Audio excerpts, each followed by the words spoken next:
Coach, of course, we have to talk about Rishabh Pant's knock. As an opposition coach, what message will you give to your bowlers when a batter is playing some crazy, outrageous shots out there, and especially the way Pant plays? Your word on his knock, and of course the tactical plan that you can come up with. It's not. First of all, it's not surprising the way that he plays. We were a little bit surprised in the first innings the way he went about his work.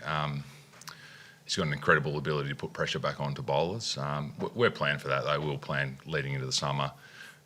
We bounced in and out of a few plans there, and clearly kept taking on the boundary riders and was getting away with it. And no, it was an innings that you would say was right for that time. Scotty on the right. Andrew, just on Scott Boland's performances the last 2 days, like obviously I think he's only been picked once in the Australian team when you've had Josh, Pat and Mitchell available, but is he getting to the point now where it's genuine consideration where he's part of the big three? He's always a genuine consideration, Scotty, and every time he pitches up in the Australian colours, he delivers. So, we're lucky to have those 4 quicks in Hazelwood, Cummins, Stark and Boland. And the ability to keep them fit all together, I think, gives us options. And, we're not surprised by Scotty's performances. And as you said, every time every time he plays, he does the job well. And his ability just to be relentless on a length, move the ball both ways is proving difficult, in particular on this surface. Back over to the left. Coach, how surprising is it for you to see this spicy wicket at this series, which is very uncharacteristic of a series? And do you think this wicket has brought India back in this series because they were trailing 2-1? A normal SCG wicket with the rain forecast of day 4, day 5 could have been much better served for Australia, do you think? No, I mean, the ground staff have done an incredible job in terms of, I think, creating a wicket with something in it. Traditionally here it's quite benign, and we've had a lot of draws, so a lot of people have been talking about the draws, so you're damned if you do and damned if you don't. So this game's sped up. So, look, I think he's trying to produce an even contest between bat and ball. Has it favoured bowlers a little bit more than what we expected and potentially the ground staff expected? There's no doubt about that. It's made for interesting cricket. I don't think it's brought India necessarily back into the series. I think low-scoring games like this, it just heightens the pressure within it. So, a long way still to go. There's going to be plenty of cricket, so we'll see what happens. Andrew, did you sort of feel the need to have a chat to Sam Konstas after play on day 1, just with the run-in between him and Bumrah? My conversation to him was just around whether he's okay. Clearly, the way that India celebrated that was quite intimidating. I mean, it's clearly within the laws of the game, within the rules and regulations, so there's been no charges laid. But, to have an opposition obviously swarm the non-striker like that was, we've got a duty of care to our player to make sure he's okay and in a headspace to go the next day and perform. So that's all those conversations were. Did you think that went too far? It's clear that it's acceptable because there was no fines or punishment. So I'll leave that up to the ICC and obviously Andy Pycroft being the match referee and the umpires out there. So if they thought that it was satisfactory, then I suppose that's the benchmark we're playing amongst. Andrew, a lot of examples of wickets tumbling in quick succession from both teams across the series. It's just a symptom of where Test cricket's at, or has there been something specifically different about this series, just the quality of the bowling condition? I think the quality of bowling up front, I think both attacks are blessed with some probably generational talent that we're witnessing.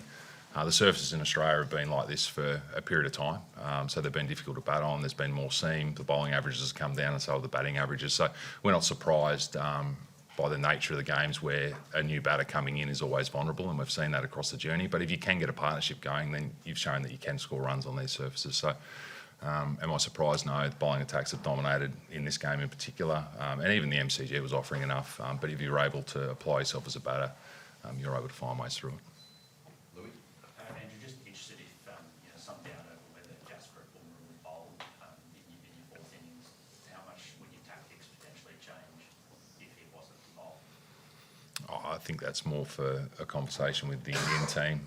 Who they put out there, who they bowl, when they bowl them is up to them, and we'll respond to what they give us. First and foremost, we've got 4 weeks to try to keep that total as low as possible. I thought it was an outstanding effort from both Pat and Scotty today. I think they had 10 overs each, and we only bowled about 26. So to be still going that strong at this part of the series, I think, great recognition for them. tomorrow, do you think Shag as a legacy-defining day for this team, given the long-standing drought with this trophy, and more what just the fact that you managed to win it with several noteworthy run chases in recent times? How much faith do you think does that give you and the team? I think legacy conversations are for others externally. We're here to win a series. Would we get great satisfaction out of winning a series against India? There's no doubt about that. What was the second part of the question? Just the run chases, say Edgbaston and Christchurch. How much confidence do you think that gives the guys? Yeah, we've won the toss and bowled a little bit of late, so we've put ourselves in those positions more often. So, every situation, every game's different. The scenario, the surfaces, all that type of thing. But I think if you've been there and done it before, then yeah, you take confidence in that to be able to navigate through those scenarios. In particular, the lower order, which potentially may be called upon tomorrow. Coach, just want to ask that how satisfied are you, especially your bowlers plan working against all the Indian batters, but specifically against Virat Kohli.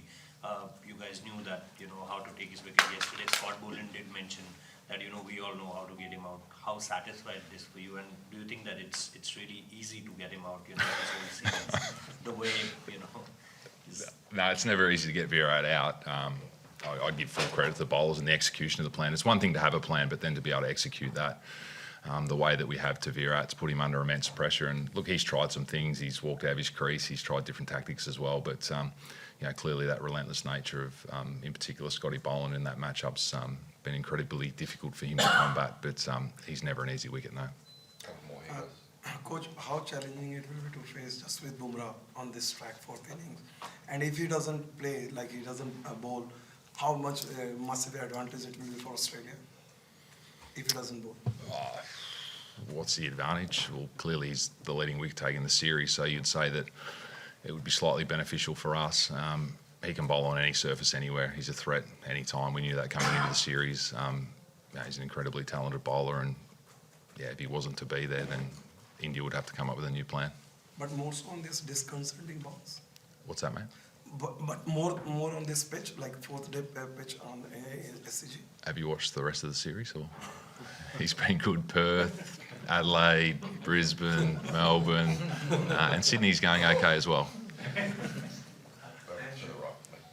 the decision to lead up Mitch Marsh for this match was obviously a big one. You must feel that Bo has validated that decision with some important performances today. Yeah, we don't take validation out of decisions. We felt it was the right decision for us. I think it's a great story, really. The amount of work that the body of work he's put in Shield cricket to be rewarded with selection, and then to go out and perform the way he has. Got his first wicket today, first half century. He's got incredible hands in the slip, so we'll look forward to seeing that over the journey as well. But just incredibly happy for him. You get your cap, go out there, perform. You're at the level, and it just shows you that Shield performances are a great connection to international level, which is good for our system as a whole. Last one, Jasper. And just on Bo, have you seen enough from him that you might consider keeping him in the team for the rest of Cam's injury, or would there possibly be a spot for the two of you going forward? I think there's a discussion coming up. I think George Bailey will sit down and look at that Sri Lankan squad at the end of this Test match, and there'll be a quick turnaround to the announcement. So he's put his best foot forward, looked at the level. That's our angle, is that he's up to the level. We wouldn't have picked him if he wasn't. So going forward, what does that look like? It gives us another all-round option, which they're incredibly rare, and they tend to get injured across the journey. So to have depth in that area, I think bodes well for us as a team and for Bo also. Thanks, everyone.